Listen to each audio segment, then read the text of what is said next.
ಈ ಪೀಠ ಏನಿದೆ ಅದು ನ್ಯಾಯಯುತವಾಗಿರಬೇಕು, ನ್ಯಾಯದ ಪೀಠ ಆಗಬೇಕು.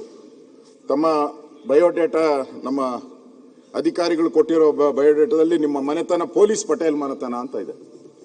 ನೀವು ಜನಸ್ನೇಹಿ ಪೊಲೀಸ್ ಆಗಬೇಕು, ಪೊಲೀಸ್ ಪಟೇಲ್ ಅಲ್ಲ, ಜನಸ್ನೇಹಿ ಪೊಲೀಸ್ ಆಗಿ ಆ ಸ್ಥಾನದಲ್ಲಿ ಪಾಟೀಲ್ ಪಾಟೀಲ್ ಅಂತ ಹಾಕವ್ರು ಇಲ್ಲಿ, ಪಟೇಲ ಹಾಕಿದ್ದಾರೆ. ಅದರಿಂದ ಜನಸ್ನೇಹಿ ಆಗಿ ನೀವು ಕೆಲಸ ಮಾಡಬೇಕು. ಈ ದೃಷ್ಟಿಯಿಂದ ನಾನು ನಿಮ್ಮಲ್ಲಿ ವಿನಂತಿ ಮಾಡುವಂಥದ್ದು, ಈ ವಿರೋಧ ಪಕ್ಷ ಅನ್ನೋದು ನಾವು ಜನ ನಮ್ಮನ್ನು ಆಯ್ಕೆ ಮಾಡಿರೋದು ಸರ್ಕಾರದ ವಿರುದ್ಧವಾಗಿ ಮಾತಾಡೋಕ್ಕೆ. ಸರ್ಕಾರವನ್ನು ಹೋಗ್ಲಕ್ಕೆ ನಮ್ಮನ್ನೇನು ಇಲ್ಲಿ ಆಯ್ಕೆ ಮಾಡಿಲ್ಲ, ನಮ್ಮನ್ನು ಸರ್ಕಾರದ ವಿರುದ್ಧವಾಗಿಯೇ ನಾವು ಮಾತಾಡುವಂಥದ್ದು.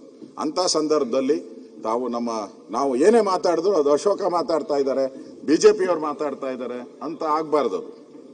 ಅದು ಜನರ ಭಾವನೆಗಳೇನಿದೆ ಅದನ್ನು ನಾವು ಮಾತಾಡ್ತಾ ಇದ್ದೀರಿ ಅಷ್ಟೇ. ಏನು ಬರ ಇರ್ಬೋದು, ರೈತರ ಸಮಸ್ಯೆ ಇರ್ಬೋದು, ಯುವಕರ ಸಮಸ್ಯೆ ಇರ್ಬೋದು, ಅದ್ರ ಬಗ್ಗೆ ನಾವು ಮಾತಾಡ್ತೇವೆ. ಅದರಲ್ಲಿ ಇಂಡಿವಿಜುವಲ್ ನಮ್ಮ ಪಾರ್ಟಿದು ಅನ್ನೋ ಸಂಬಂಧ ಇರಲ್ಲ.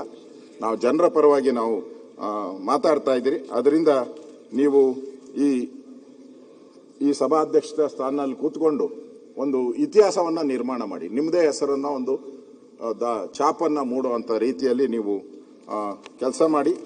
GS ಪಾಟೀಲ್ ಅಂತ ಅಂದರೆ ಒಂದು ಹೆಸರಾಗಬೇಕು.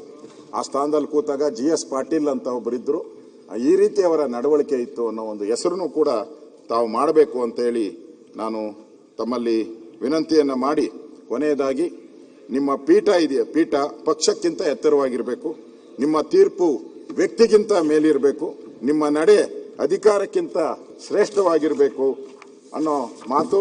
ನಿಮ್ಮ ಪೀಠ ಯಾವುದೇ ಲೆಟ್ರೆಡ್ ನೆರಳು ಇರಬಾರ್ದು ಮತ್ತು ಸಂವಿಧಾನದ ನೆರಳು ಮಾತ್ರ ಇರಬೇಕು. ನಿಮ್ಮ ಪೀಠದ ಮೇಲೆ ಪಕ್ಷದ ಲೆಟ್ರೆಡ್ ನೆರಳಿರಬಾರ್ದು, ಸಂವಿಧಾನದ ನೆರಳಿರಬೇಕು ಅನ್ನೋ ಆಶಯವನ್ನು ನಾನು ವ್ಯಕ್ತ ಮಾಡ್ತಾ ಇದ್ದೀನಿ. ನಿಮ್ಮ ಈ ಅವಧಿ ಯಶಸ್ವಿ ಆಗಲಿ, ನಿಮ್ಮ ಪೀಠ ನ್ಯಾಯಪೀಠವಾಗಲಿ, ಸದಾ ಕಾಲಕ್ಕೂ ಕರ್ನಾಟಕದ ಜನ ಜ್ಞಾಪಕ ಮಾಡುವಂಥ ಒಂದು ಕೆಲಸವನ್ನು ಮಾಡಿ. ಅವಧಿ ಶಾರ್ಟ್ ಆಗಿದೆ, ನಿಮಗೆ 1.5 ವರ್ಷ 1.25 ವರ್ಷ ಅವಧಿ ಶಾರ್ಟ್ ಇದೆ, ಆದರೆ ನಿಮ್ಮ ನಡೆ ಸ್ವೀಟ್ ಆಗಿರಲಿ. ಅವಧಿ ಶಾರ್ಟು, ನಿಮ್ಮ ನಡೆ ಸ್ವೀಟ್ ಆಗಿರಲಿ. ನಮ್ಮೆಲ್ಲ ವಿರೋಧ ಪಕ್ಷ, ನಾವು ಮತ್ತು ನಮ್ಮ ಎಲ್ಲ JDSನ ಎಲ್ಲರ ಪರವಾಗಿ ನಿಮಗೆ ತುಂಬು ಹೃದಯದ ಅಭಿನಂದನೆ ಸಲ್ಲಿಸ್ತೀನಿ. ನೀವು ಘನತೆ ಗೌರವಗಳನ್ನು ಎತ್ತಿಡಿಯುವಂಥ ಆ ಪರಂಪರೆಯಿಂದ ಬಂದಿದ್ದೀರಾ.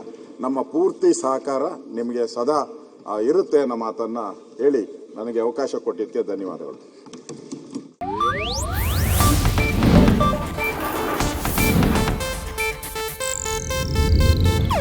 ಇದು ಏಷ್ಯಾನೆಟ್ ನ್ಯೂಸ್ ನೆಟ್ವರ್ಕ್ ಪ್ರಸ್ತುತಿ.